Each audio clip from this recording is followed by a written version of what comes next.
তামিমের তো খেলার কথা প্রিমিয়ার লিগ থেকে আমাকে বলেছিল, আমি আমি আমি শিওর খেলবে মনে হয়।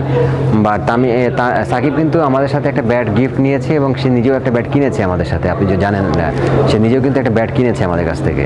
তো এটা অবশ্যই আমাদের জন্য অনেক বড় হোপের বিষয়, কারণ সাকিবের মতো প্লেয়ার, সে আমাদের ব্যাট ভালো লেগেছে বিধায় কিন্তু সে আমাদের ব্যাট অর্ডার দিয়ে ব্যাট সে কিনে নিয়েছে। তা আমি অবশ্যই এটা একটা গ্রেট ফিলিং কাজ করে।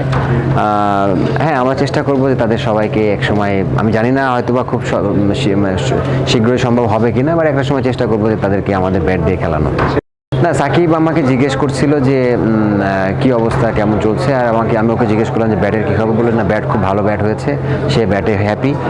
বাট কিছু সার্ভিস করা লাগে মাঝে মাঝে, আপনি জানেন যে ব্যাট নকিংয়ের পরে কিছু সার্ভিসিং করা লাগে, যেগুলো হচ্ছে ক্লিন করা হয় বা স্টিকার লাগানো হয়, প্রোটেক্টর লাগাতে হয়। ওই জিনিসগুলো নিয়ে তার সাথে আমার কথা হচ্ছিল, যে আমি বললাম যে ব্যাটটা আমাদেরকে পাঠাই দিলে ফ্যাক্টরিতে, তারও সুন্দরভাবে আমরা প্রপার ওয়েতে ব্যালেন্স এবং এভরিথিং আমরা ঠিক করে দিতে পারবো, এগুলো নিয়ে কথা হচ্ছে।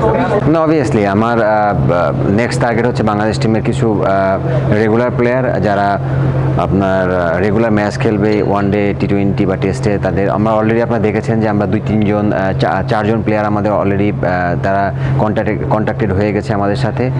রিশাদ খেলেছে, দীপ, আমাদের মাহমুদুল হাসান জয়, অনেকেই খেলেছে আমাদের সাথে।